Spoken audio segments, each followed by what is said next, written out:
Pneumatics experimentation with the Arduino Opta. So first of all, I got a pneumatic air cylinder. It was by, this is Mall air cylinders. When you put air into the back of it, it presses out. You put air here and it pulls back. So since these are in here, it's not going to do it very well. If I take these out, then I can, there we go. So yeah, pretty good cylinder for like $16. Came with a little bit of pneumatic tape, so it's good. We'll put that back for now. Also have this pneumatic valve.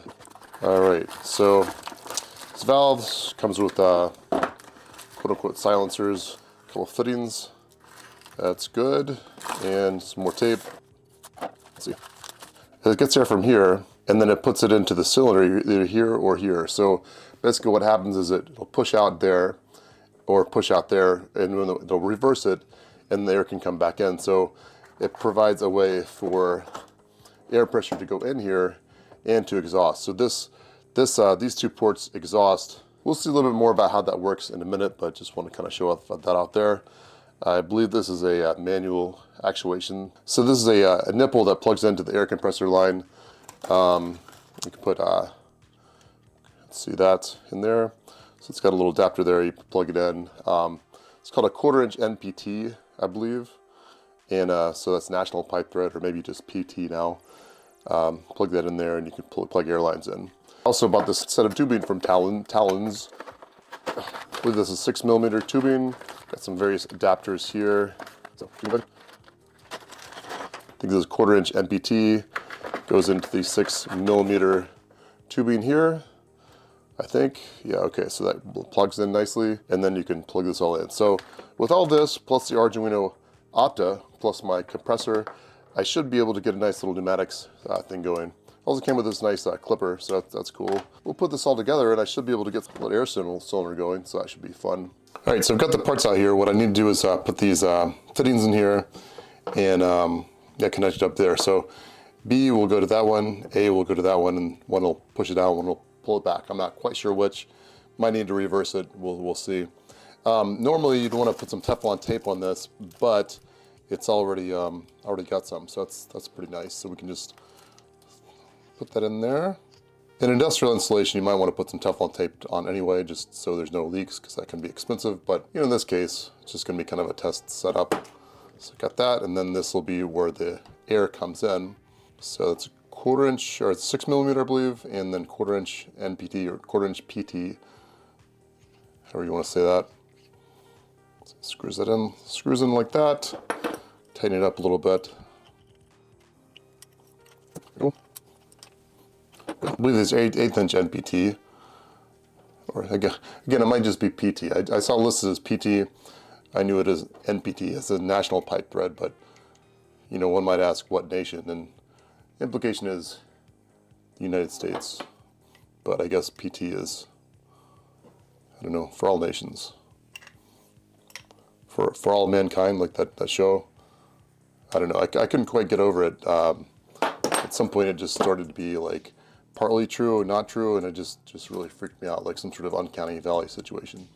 But that's neither here nor there. Then these, you don't have to have these, I guess, but basically I think they're called silencers. I believe these make these just a little bit, not quite as loud, but they also keep debris from getting back in there. So they're a good thing to have. And again, you could put Teflon tape on this, but air leaks past this, especially in this situation. You're just trying to get air out. So what's the difference?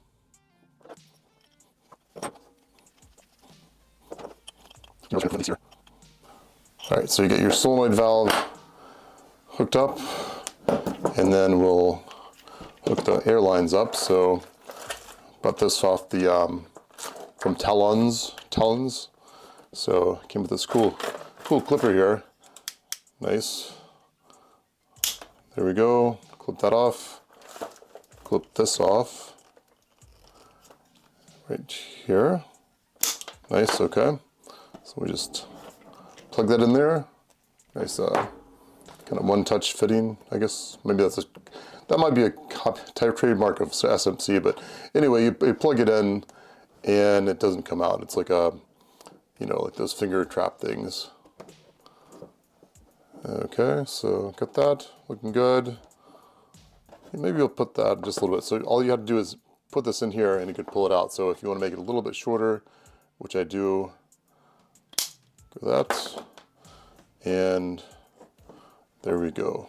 And then this is a nipple that goes in a standard air compressor. So put that in there.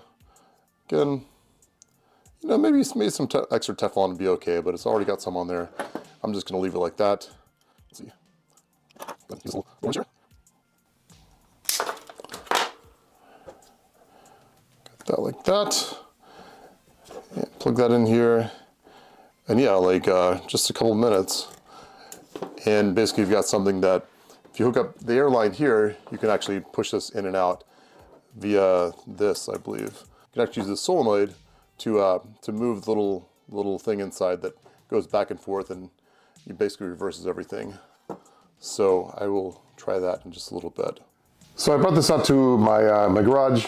Got my air compressor right here, so I'll hook this up to the fitting here, and hopefully once I hook this up, it'll probably either poke out or poke in. So I'll have to be careful about that, because you know you can put a lot of force on this. All right, so we'll pop this off. Yeah, and then once I push this in here, something should happen.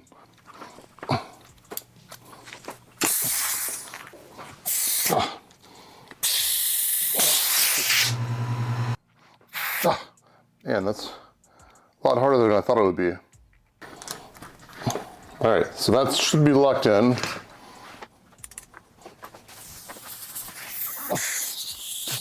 So I had some problems with this leaking, so I'm gonna go ahead and put some Teflon tape on this. Let's see, let me remember how to do this. Yeah, it's good to wrap it over so it's tightens itself, not comes off. I guess that's the right word. Anyway, the direction here is important. Let's see if I did it correctly. All right, so, all right.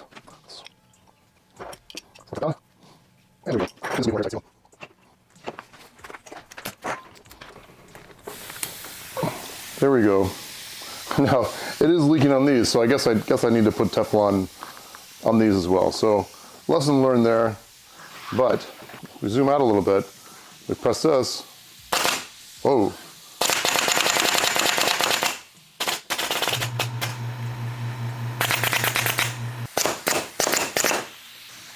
So we'll cut that off for now because it's just leaking.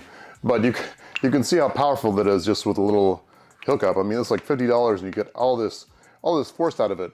At the same time, you've got to have a compressor for this. So, you know, there's some advantages and disadvantages to using air power. So the real magic is using something like a PLC or an Arduino or, you know, any other sort of computer control to use this solenoid and do this automatically. And then, you know, you can have all kinds of automation with this, robotics, whatever. So yeah, I'll show that. All right, so I've applied some Teflon. It's not really leaking now. You can see here, yeah, still firing. But what I'm gonna do is I've got an Arduino Opta here, and I'm gonna hook it up so that I can control it automatically. So right now, once it gets power, it should just be blinking. So yeah, you can see that.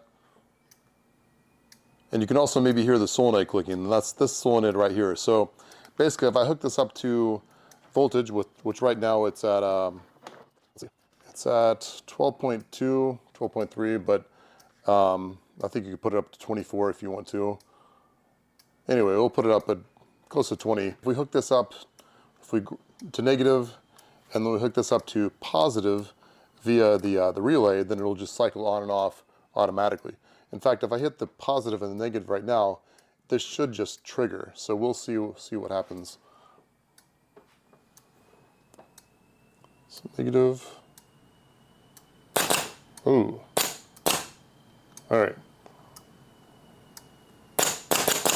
All right, so this is an oh.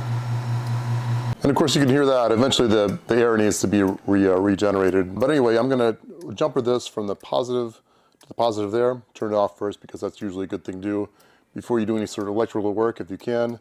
So we'll turn that off. And then hook that into one side of the relay.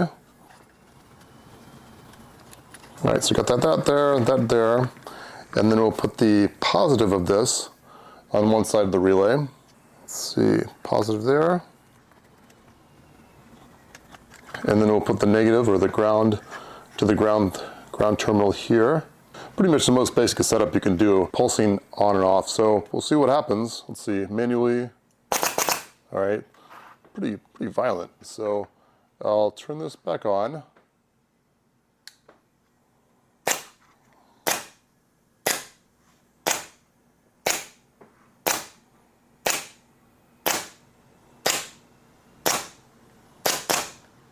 And yeah, you can see what happens there. It's a fairly violent thing. I mean, it's you can see why pneumatics are so popular. They're, you know, per piece they're fairly cheap, but obviously you've got to have the infrastructure to have air power to it, and it also, you know, I think it's fairly expensive as far as like how much energy you're using per stroke. But still, that's a ton of force you can get out of this with some pretty simple setup. I mean, I just did this in an hour or something.